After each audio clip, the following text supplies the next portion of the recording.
在利比亚沙漠寒冷的清晨，帕斯卡尔·勒图布在一天漫长的驾驶之前稍作休息。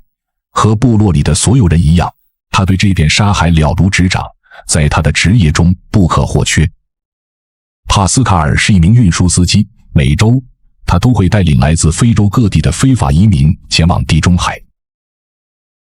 明早，帕斯卡尔和他的助手要护送2名喀麦隆人，这是一次危险的旅程，最好做好充分准备。汽车必须处于最佳状态，绝不能在沙漠中抛锚。因此，他在车尾挂着一个名叫 Gregory 的护身符，来抵御命运的考验。再来2瓶杜松子酒，可以让他精神100倍。但最重要的就是要全副武装，必须有能力抵御沙漠中蜂拥而至的公路劫匪，甚至还准备了火箭弹。这都是为了旅客安全而提供的标准服务。帕斯卡尔住在利比亚最南端的城市迈尔祖格，这是一个拥有2万居民的绿洲。自2011年卡扎菲去世以来，利比亚已成为非法移民的主要通道，数以百计的非法非洲人在这里的街道上漂流。迈尔祖格是一个中转站，非法移民在此停留以维持生计。他们在这里能挣几百欧元，足够支付他们前往欧洲的剩余旅费。这正是帕斯卡尔的2位顾客即将要经历的。今天早上是出发的日子，帕斯卡尔的助手来叫他们起床。埃米尔19岁，没有任何文凭，在16岁时就离开了祖国。艾丽24岁，职业足球运动员。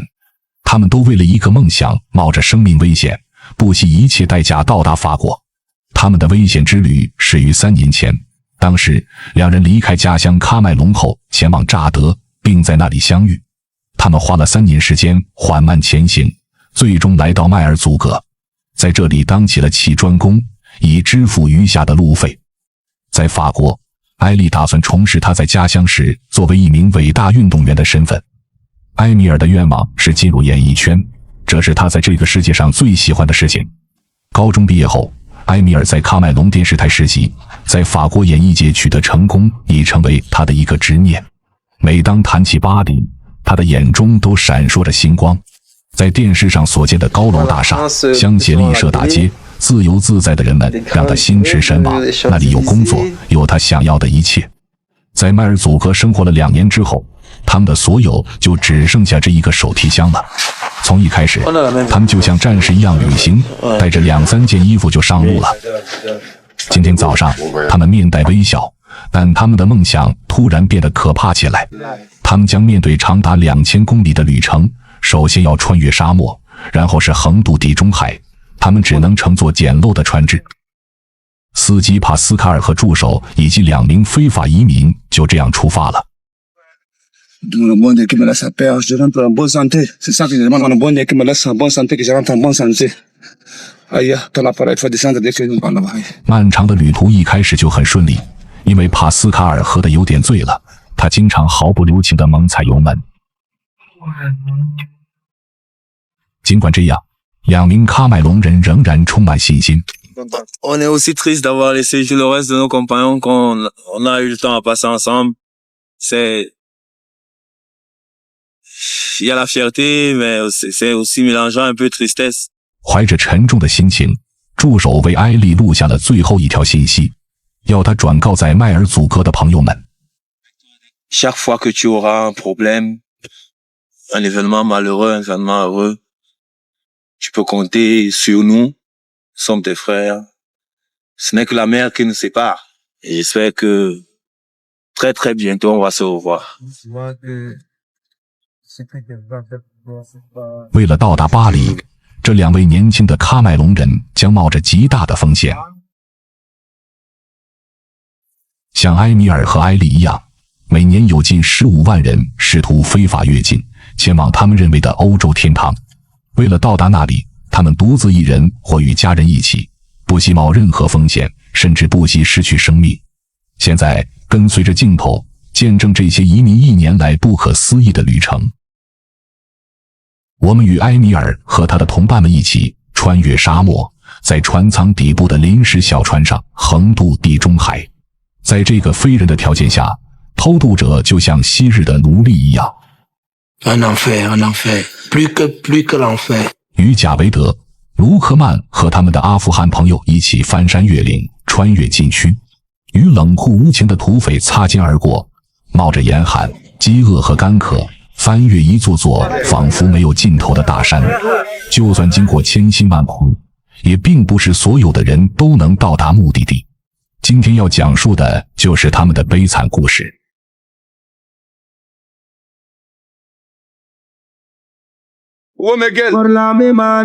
在这埃利和埃米尔前往地中海的汽车里，音乐、酒精和速度交织在一起，令人热血沸腾。一脚油门让他们的时速达到了180公里。突然，帕斯卡尔离开了柏油路，拐进了旁边的一条小路。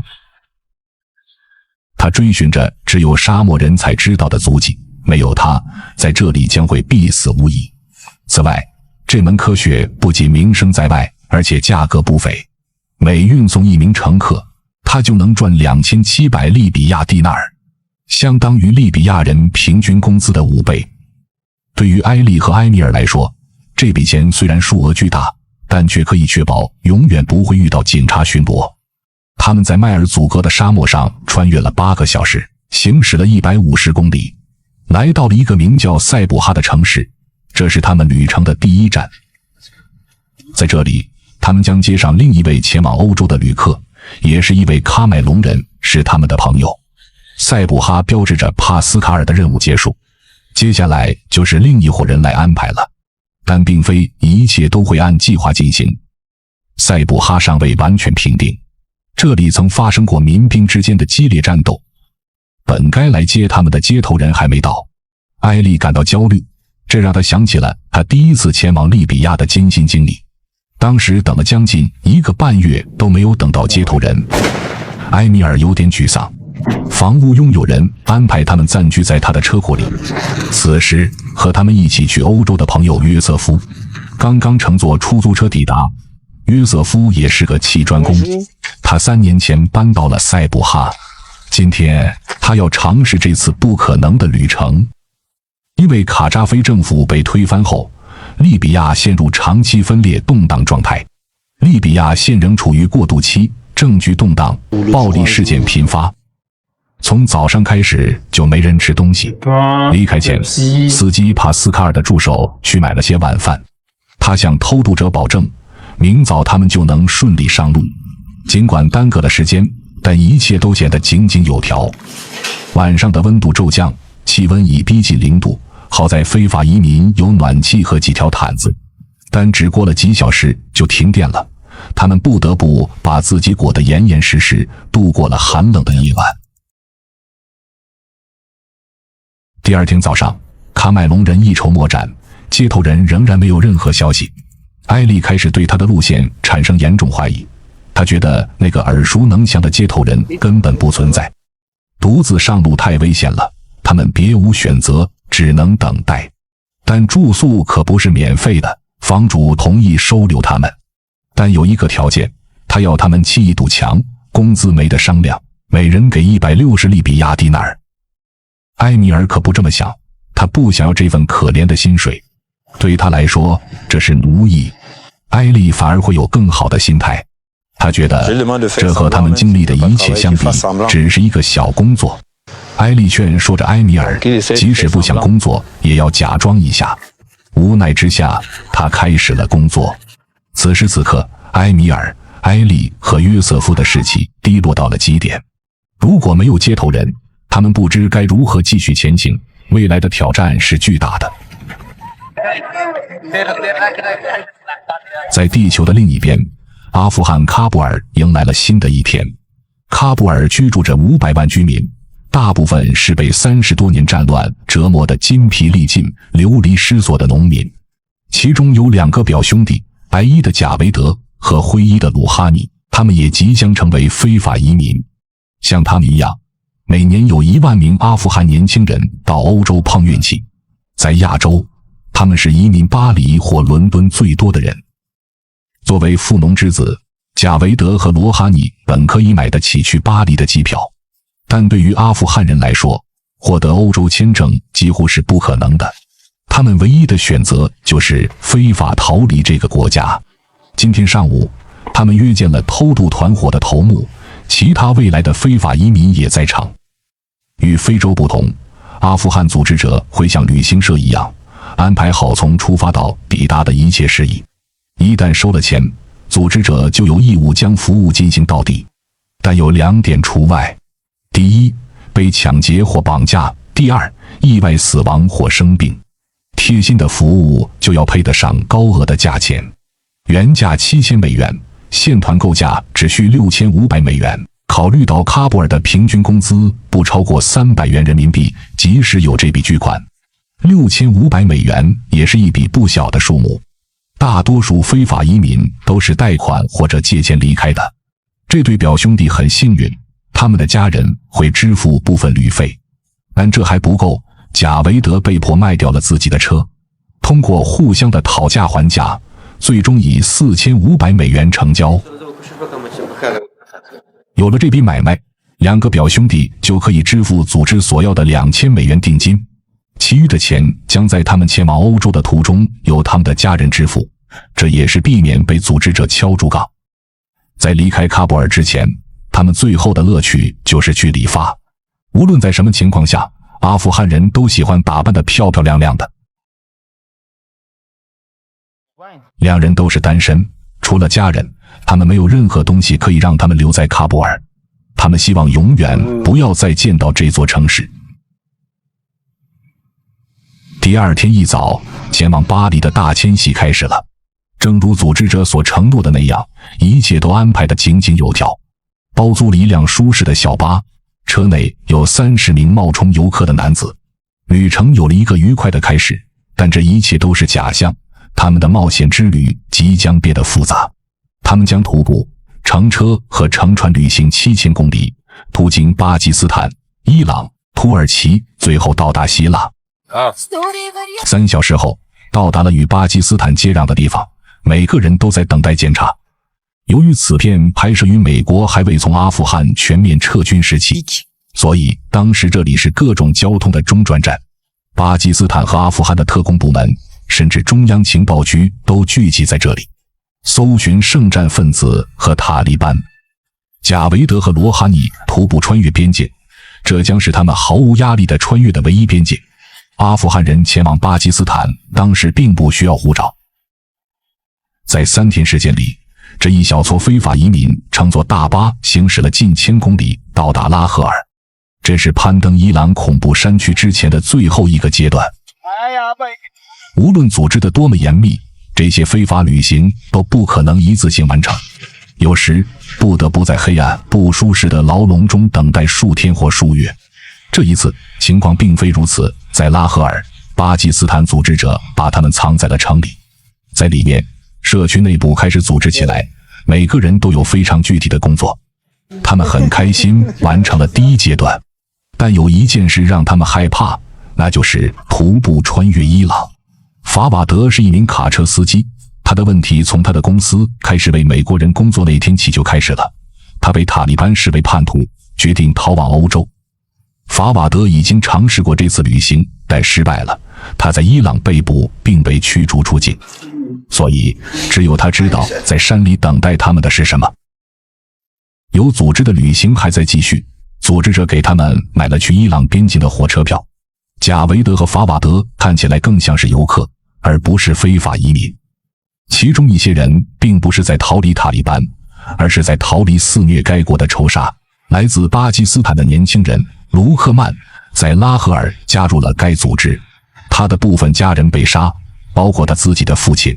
这一切都是为了几公顷的土地。对摄制组来说，旅程止于边境。如果摄制组非法进入伊朗，就有可能被误认为间谍，这是一项非常严重的指控。不过，摄制组给了卢克曼和他的朋友们一台小型摄像机，接下来将由他们拍摄这段旅程。从那时起，旅行就发生了变化。皮卡取代了小巴，但气氛依然轻松。36人挤在这辆皮卡车上，而贾维德的腿上就坐了3个。装在这辆皮卡车里，还不知道等待他们的将是什么。他们从头到尾拍摄了这段史诗般的旅程，穿越比路之省的山区，经过数十个海拔超过3000米的山口，最重要的是穿过无情的马克兰沙漠，再穿越2000公里的伊朗，通过伊朗到达乌尔米耶。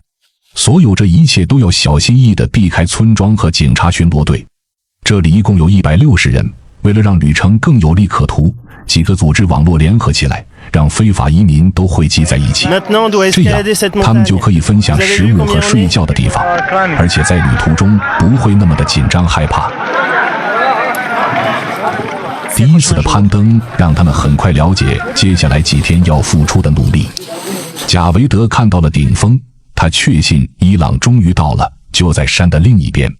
对所有移民来说，冲击将是残酷的，和出发前组织者头目告诉他们的完全不一样。这座他们爬了5个小时的大山只是刚刚开始。目前他们还没有走出巴基斯坦，要想到达伊朗，还需再爬过一望无际的一座座大山。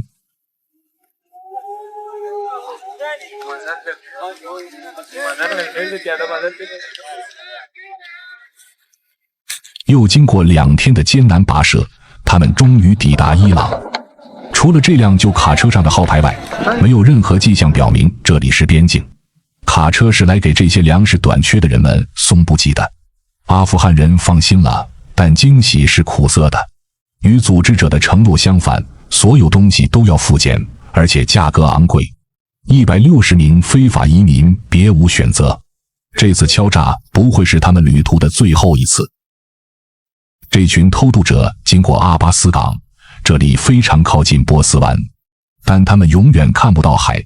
他们穿过的都是被太阳晒得发烫的陡峭峡谷，这里就像一个露天烤炉，最热的时候气温可达47度。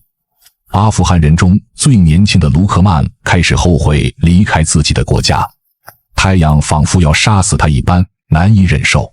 每天至少有18个小时都会马不停蹄地行走，没时间吃喝，甚至上厕所。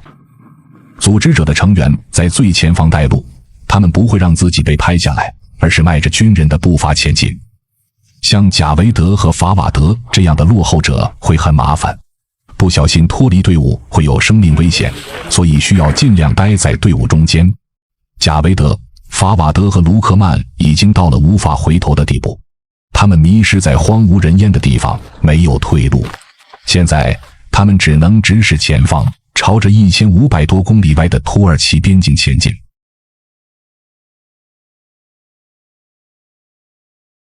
在利比亚，3个喀麦隆人依然干着体力劳动，接头者仍然还没到，他们为支付住宿费用而修建的围墙也即将完工，房主有可能会把他们赶出去，所以约瑟夫要把他们的命运掌握在自己手中。约瑟夫有关系，他的几个朋友已经组织了过境，在打了几十个电话，祈祷了几个小时之后，奇迹终于出现了。约瑟夫找到了一个新的接头人，那个人答应带他们安全出海，而时间就是在今晚。他们再次一起收拾行李，临走前，房主给了他们160利比亚蒂纳尔的工钱。但有一个问题，新的接头人拒绝摄像机拍摄，于是摄制组沿着大路出发，在利比亚首都的黎波里等他们。这需要再往北走700公里。他们会走另一条路，将再次乘坐老式皮卡穿越沙漠和2级公路，但也要步行。然后后面的一切都发生了改变。3名喀麦隆人的苦难持续了6天，而不是计划中的2天。摄制组通过电话了解到，短短几天里换了5次接头人，然后就像刑讯逼供一样虐待他们。他们辛苦赚的钱和物品都被没收了，现在身上什么都没有，正在穿越沙漠。很难想象现在他们处在一个什么样的环境之中。1周后，摄制组在的黎波里找到了他们，他们被一个福利机构收留了，瘦了一大圈。他们诉说着在沙漠里遭遇的一切。路途中，抵抗力最差的人只能被遗弃在沙漠中。这就是死在利比亚和阿尔及利亚边境的移民的遭遇。对于埃米尔来说，这次旅行将永远铭刻在他的记忆中。他帮助一个人行走，然后背着他走了近2公里，最后还是没能把那个人带出来，永远地埋在了沙漠里。但在这一切苦难的最后，还是有收获的。他们终于看到了地中海，这也是他们面临的最后挑战。另一边是欧洲，现在他们必须穿越这片海洋。他们离开喀麦隆已经快3年了，每个人都怀揣着梦想。约瑟夫认为他手中握有黄金，相信自己的才华会在法国创造奇迹。人们都说他是个装饰天才，可能会成为一名装饰艺术家。对他们来说，这是巴黎前的最后一站，但他们的麻烦还远未结束。横渡地中海的费用高得令人望而却步，即使是临时搭建的小船也不例外。而且他们已经身无分文，接头人拿走了他们所有的积蓄。他们将在首都的祖瓦拉镇上的建筑工地上工作，直到赚够最后一段路程的费用为止。大多数非法船只都是从距离低黎波里100公里的祖瓦拉港出发的。无论是夏天还是冬天，这座城市都充斥着非法移民。并不是每个人都能在前往意大利兰佩杜萨岛的250公里海域的途中幸存下来。这些小船本来只可以装下几名水手，却把数百名移民塞了进去，以谋取暴利。每周，士兵们都会捡起被冲到祖瓦拉海滩上的遇难者尸体。5个月后，埃米尔、约瑟夫和埃利差不多赚够了横渡地中海的钱。他们正努力工作，因为不仅要支付去兰佩杜萨岛的交通费，还要有点零花钱。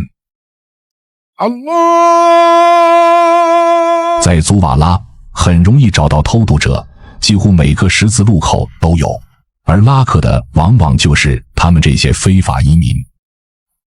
约瑟夫和埃利与其中一人约好时间，他们将商谈他们的通行问题，但价格比5个月前高了不少。2位喀麦隆人没有放弃谈价，经过几天的谈判，他们终于就价格达成了一致，摄制组每人5000利比亚迪纳尔，每名喀麦隆人3000迪纳尔。现在是时候把积蓄都挖出来了，旅行就在明天。这些血汗钱是他们努力工作得来的，虽然比工头承诺的要少，但最终还是凑够了。他们从来没坐过船，这是第一次。每个人心中都有对海难的恐惧，尤其是他们不知道自己将乘坐哪艘船。有些偷渡就是在这种像纸壳子一样简陋的木船上进行的。10月初，3艘船沉没，其中1艘载有500人。2年来，估计有3600名非法移民死于海上，风险是巨大的，但在欧洲过上更好生活的希望比什么都强烈。2天后，期待已久的时刻终于到来。他们在没有行李的情况下被传唤到祖瓦拉北部的海滩。埃米尔和其他人一样屏住呼吸，声音可能会惊动巡逻的警察。经过1个小时的等待，信号发出，数十名移民冲上偷渡者的小船。شوية وين تعال شوية استنى كل ابيض بالله يعود انت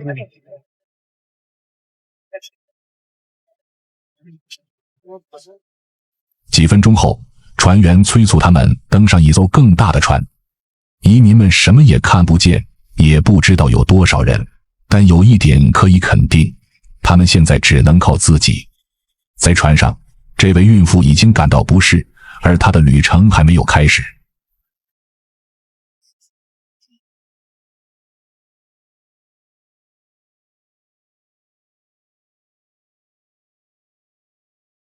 清晨5点钟，黎明的曙光让他们看清了这艘小船和狼狈不堪的同伴。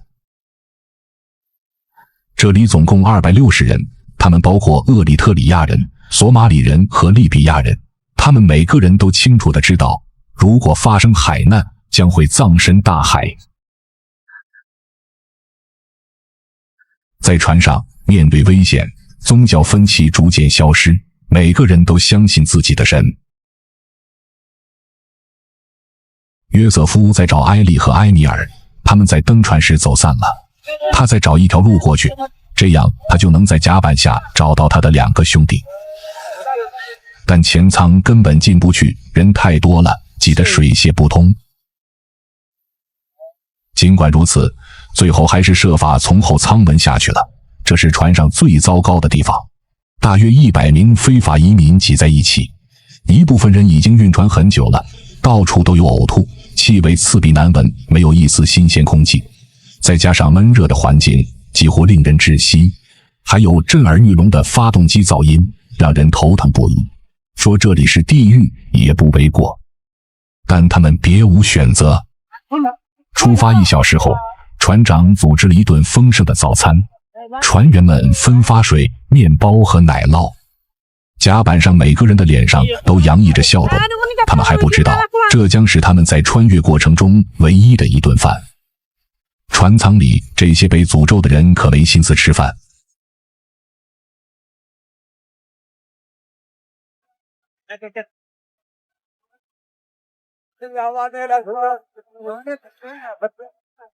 在这次的旅途中，不是每个人的价钱都是一样的。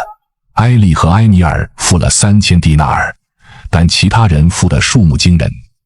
就像这位苏丹人，从低黎波里到兰佩杜萨花费了6700迪纳尔。虽然价格可能不同，但导致掏空家底的原因却是相同的。对组织者来说，这种贸易利润丰厚。据估计，这260名移民带来了近100万蒂纳尔的收入。然而，船上却没有一件救生衣或求救信号枪，以防发生海难。为了确定方位，船长只有一个指南针和一个民用 GPS。距离兰佩杜萨岛还很远，他们还有12个小时的航程，最糟糕的情况还在后面等着他们。阿富汗人贾维德和他的表弟罗哈尼以及法瓦德和卢克曼在伊朗取得了良好进展。从阿富汗出发以来，他们已经走了3500公里，现在位于伊朗中部的法尔斯省。他们疲惫不堪，冷酷无情的领头人让他们的速度如同地狱。越早到达目的地，他们就能越早去寻找另一个目的地。在行走的第7天，他们开始崩溃。他们至少翻越了50-60座山，但仍在继续行走。走到这个阶段，肌肉会变得疼痛，关节也会疼痛。这个地方非常困难，尤其是没有任何非法移民真正具备走这么长一段路的装备。他们中的许多人都穿着城市鞋或劣质运动鞋。至于贾维德，他已经难受了好几个小时。他在巴基斯坦买的鞋就在刚才解体了，他们的脚也并没有好到哪去。很多人的鞋子早就磨烂了，只能穿着袜子前进。这些困难并不妨碍非法徒步者之间的团结。在过去的1个小时里，这位老人的每一步都在承受着殉难的痛苦。贾维德会停下来照顾他。有先见之明，他准备了一个小型急救箱，他把绷带缠得很紧，这样会更有效。就这样简单的处理一下，又要赶路了。因为领头可不会好心地等待他们。疲劳之后，另一个敌人就是脱水。每个人都带着一个瓶子，当瓶子空了的时候，阿富汗人就会在沿途遇到的水坑中装水。大多数时候，坑里的水很脏，但他们还是冒着生病的危险，毫不犹豫地把瓶子进入水中。贾维德想出了一招，也许效果不是很好，但很简单。他用自己的围巾过滤水。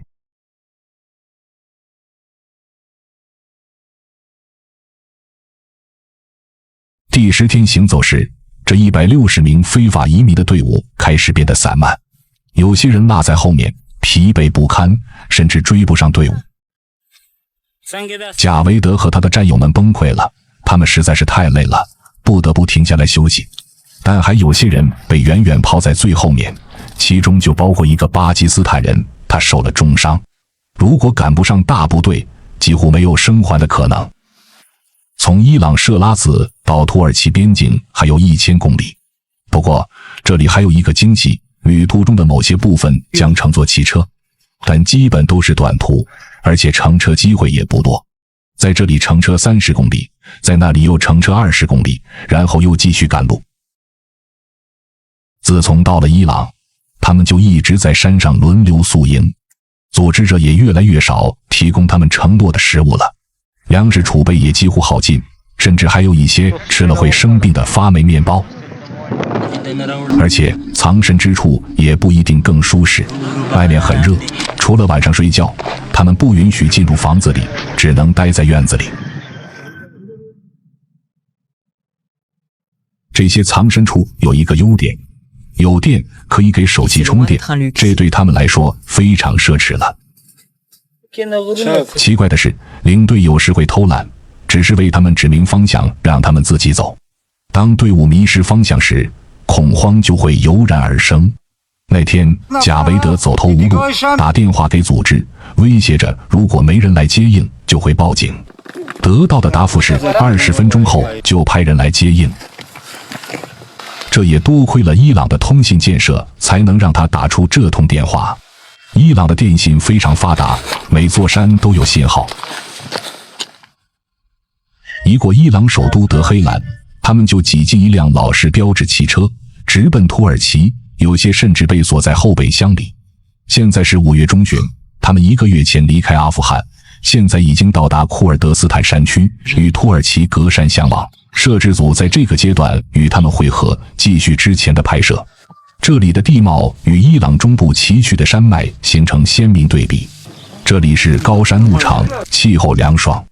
组织者为阿富汗人提供了御寒衣物，面包不再发霉。在这一天，每个人都尽可能穿得体面，因为接下来是拍照环节。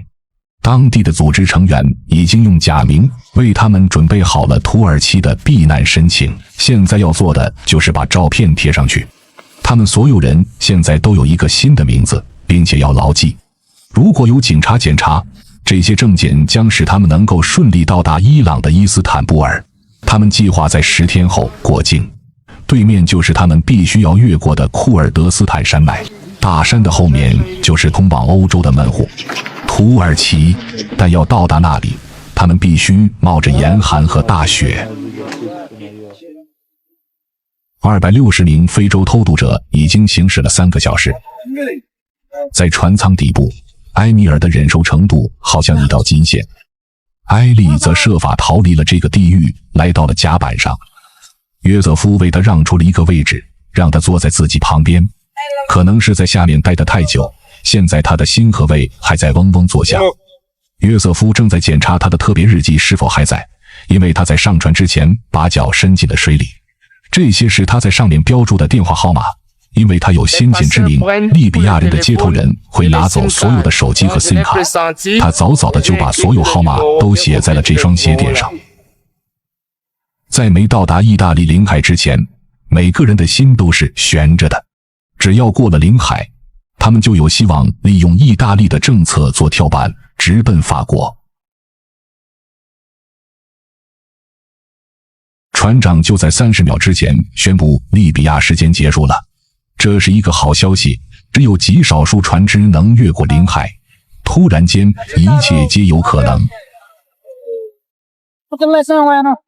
在穿越的第5个小时，震耳欲聋的引擎声突然消失，一股烧焦的气味正在甲板上蔓延。很明显，引擎出现了问题，发动机的一部分着火了。这种事时有发生，这是机器的问题。他们很快会处理好，然后继续出发。半小时后，发动机又重新启动了，但这一事件在人们心中留下了印记。现在，船上弥漫着某种紧张气氛。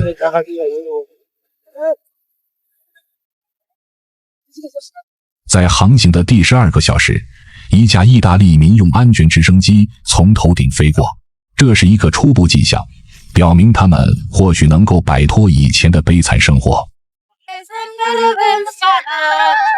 有些人是公务员，甚至是军人，在他们的国家，这些职位享有特权，但却使他们能够勉强生存。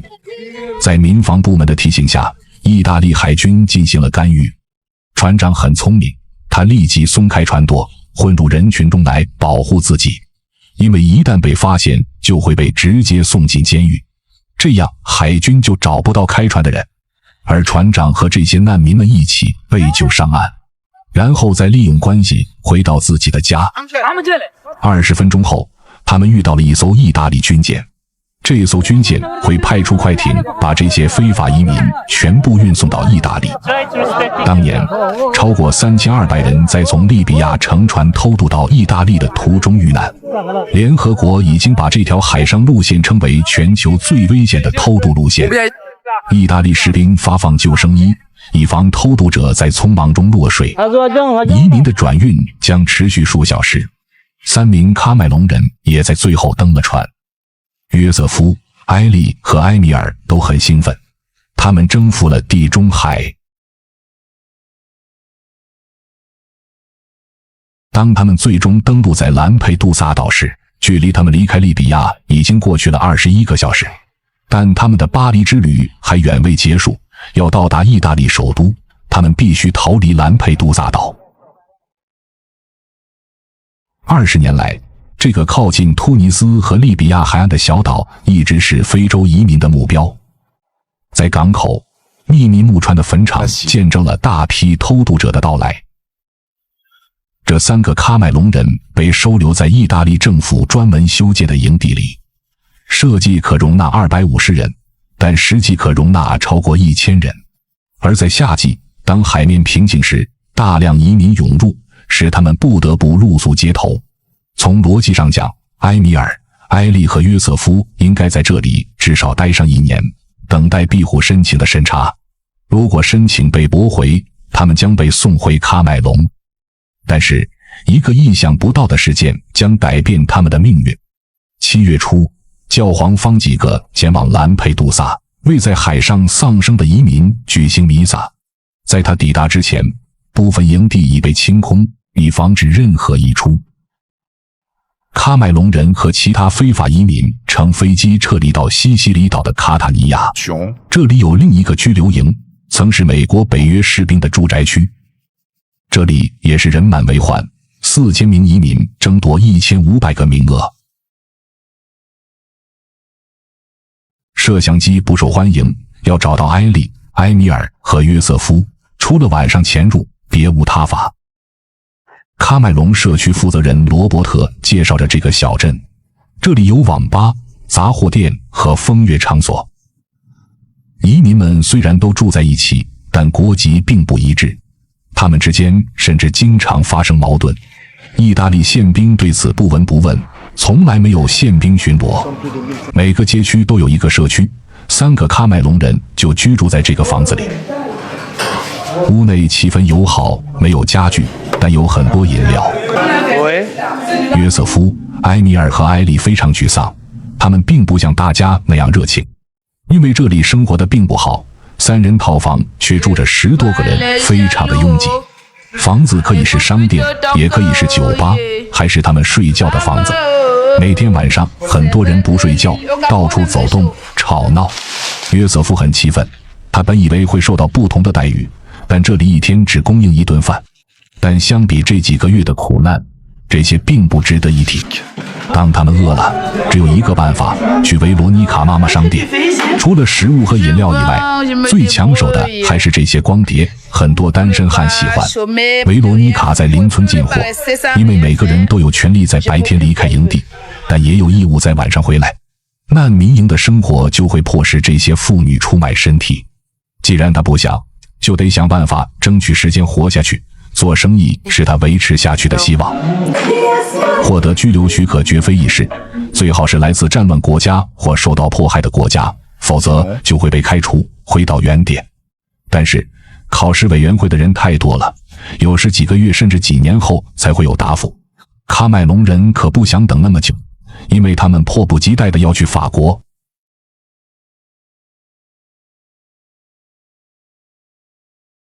贾维德、卢赫曼和罗哈尼已经到达土耳其，他们在伊斯坦布尔休整了近1周。现在他们的表情都很放松，但从伊朗到土耳其的旅途并不轻松。这群阿富汗人不得不在雨雪和严寒中奋战，才到达这里。他们的下一个目的地是希腊，很快就将登上一艘运载非法移民的船只。在冒着生命危险出海之前，他们在伊斯坦布尔体会了一把文化的冲击。这是阿富汗人第一次看到没有从头到脚遮盖，敢于如此展示自己身体的女人。贾维德和罗哈尼首先是山里人，是从未见过大海的农民。在前往希腊群岛的途中，一切都让他们担心。5月22日，按照计划，他们会乘坐接头人提供的小巴离开伊斯坦布尔。他们的目的地是土耳其西部著名的海滨度假胜地库萨达斯。离开阿富汗1个月后，他们准备进入欧洲。但精心策划的计划却出了差错。当他们徒步出发去见接头者时，却遭到了土耳其警方的突袭。警方总共逮捕了50名偷渡者，他们只剩下10个人了。他们决定在这里待到晚上，这里暂时安全。接头人已经被捕，他们只能靠自己了。惊慌失措的贾维德给土耳其的组织负责人打了电话，如果能找到出租车，他们就能自己到达库萨达斯。在库萨达斯，他们将被一个新的接头人带走。2天后，又到了大跨越的时刻。和3名喀麦隆人一样，阿富汗人也在准备出海。这次的目标不是意大利，而是希腊。在海滩上，每个人都沉默不语，寂静的连蚊子的叫声都听得见。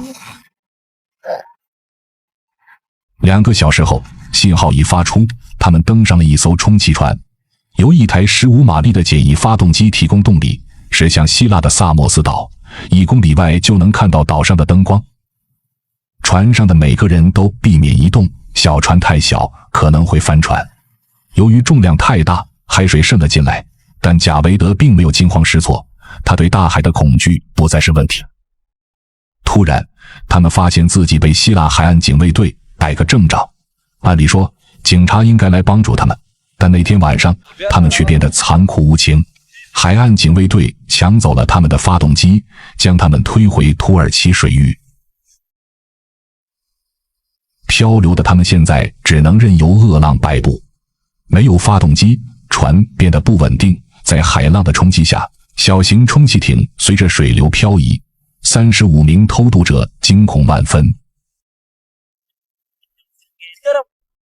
偷渡者不甘心，开始吸烟。与刚刚不同的是，他们希望被发现，他们把打火机举起来，希望有人能看到。黎明时分，一艘土耳其海岸警卫队的船只带来了希望，他们将移民接上岸。他们保住了性命，但游戏还远远没有结束。土耳其政府对非法移民并不友好，4个阿富汗人很有可能会被立即驱逐出境。在西西里，埃利、埃米尔和约瑟夫没有等到居留证就逃离了拘留营，后果很严重，他们失去了难民身份，现在在欧洲被视为非法移民，如果被抓，会立即送回老家。他们满脑子想的都是去欧洲大陆和巴黎，因为那里有他们的联系人和朋友。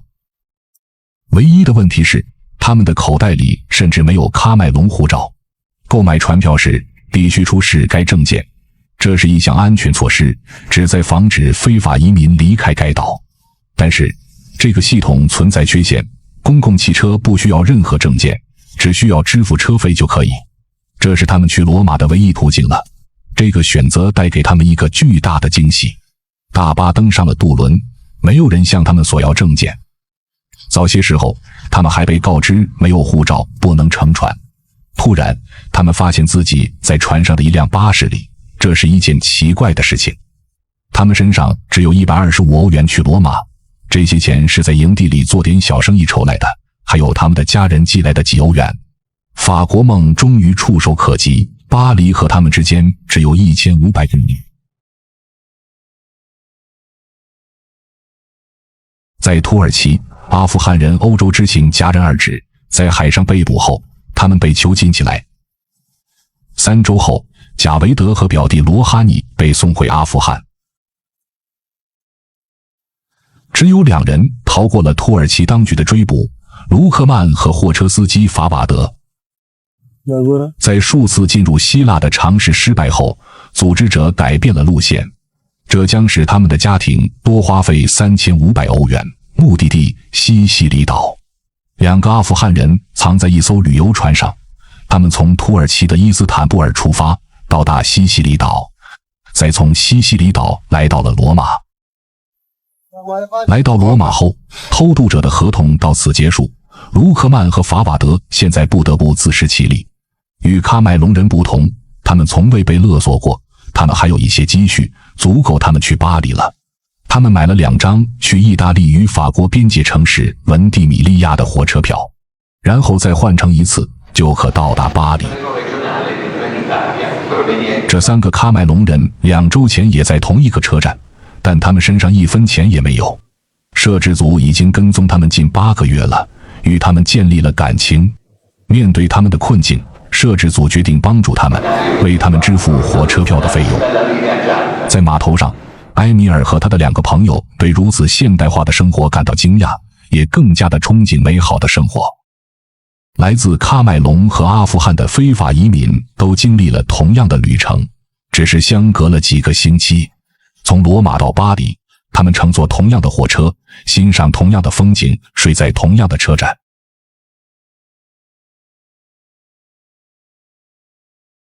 Mesdames et messieurs, bonjour, vos chefs de bord et l'équipe TGV vous souhaitent la bienvenue à bord du TGV Destination de Paris-Gare de Lyon. 阿富汗人和喀麦隆人穿得像度假者一样，在整个行程中，他们没有引起任何警察的注意。终于，他们来到了巴黎，他们的梦想实现了。现在，他们必须为自己创造新的生活，但这也是事情变得复杂的地方。并不像他们想象的那么简单。一开始，大家都很高兴，艾丽的儿时朋友前来欢迎他。他7年前就来到了这里，艾丽将在他家里住上一段时间。约瑟夫的情况也很好，一个老朋友要收留他，虽然遇到了堵车，但已经在路上了。唯一被排除在外的是埃米尔，虽然他在巴黎有好几个熟人，但都不愿意收留他。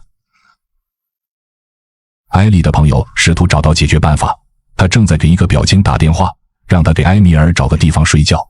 埃米尔可以暂时松口气了，今晚他将会有一个栖身之所，但明天就说不好了。而卢克曼和法瓦德则去了他们在法国唯一能住的地方。他们知道一个巴黎广场，而这个广场对他们的同胞来说是家喻户晓的。这里会有很多阿富汗人，他们会看到认识的人，甚至可能是他们的家人。但巴黎的难民生活与他们的想象相去甚远，没有工作，也没有人帮助他们。幸运的是，他们的新朋友给他们在巴黎生存给出了一些注意事项，教他们如何去清真寺蹭饭，如何在这个公园开门时冲到最前面抢一块自己的草坪睡觉。所有的这些都充满了不确定性，但有一件事是他们肯定的，却又不太确定的，那就是永远不知道第2天会在哪里吃饭。这对刚到巴黎的2位小伙子冲击很大，没想到千辛万苦来到这里，只是为了当流浪汉。这些新朋友的处境非常糟糕，有人来这里2年了，还没有给家里寄1分钱。这与司机法瓦德所听到的法国完全不一样。有人告诉他，在巴黎，直升机在城市上空喷洒香水，还有人告诉他，当他到达后，巴黎会为他准备好一切。但他一到这里，就意识到这里比在阿富汗的家乡还要糟糕。他从没想过事情会变成这样，看到的人比他更悲惨。该怎么办？是留下还是回家？他迷茫了。广场晚上就关门了。卢克曼和法瓦德分享着巴黎阿富汗人的命运，那就是睡大街，混吃等死。当卢克曼到达巴黎时，以为政府会帮助他们。在这里，他看到他的阿富汗兄弟露宿街头，他的梦想彻底破灭了。离开巴基斯坦4个月后，卢克曼在巴黎的旅店和街头流浪，但他正在一个协会里学习法语。法瓦德感到厌恶，决定去德国碰碰运气。在那里，他被拦住了。他现在正等待德国法院决定他的命运。在影片拍摄结束时，埃米尔、埃利和约瑟夫这3个喀麦隆人已经不再和任何人住在一起了。从北边那个小国偷渡过来的女人，如果被我们遣返回去会有多惨？90年代的时候，我们遣返回去过一批，刚过边界线，他们就用铁链把被遣返的人从肩胛骨这里穿过去，像烤鸡翅一样穿起来。我们90年代的警察很多都是从战场上下来的，都是看过很多死人的，但是看到那个场景也都看傻了。而且被遣返回去的很多女人，其实在我们这里已经安过家、生过孩子了。有一家的儿媳要被遣送回去，他们就一起到边界上去看，结果看到一个被遣送的人刚过边界线还没超过20米，就被一枪给枪毙了。他们立马花钱拖3天时间，就用这3天时间把他儿媳送到了韩国。那个小国的人都是勒紧裤腰带，靠信仰撑着。记得有一个医生快饿死了，偷渡到我们这边的一个农村，看到村民家的狗盆里面有饭有肉，当场就崩溃了。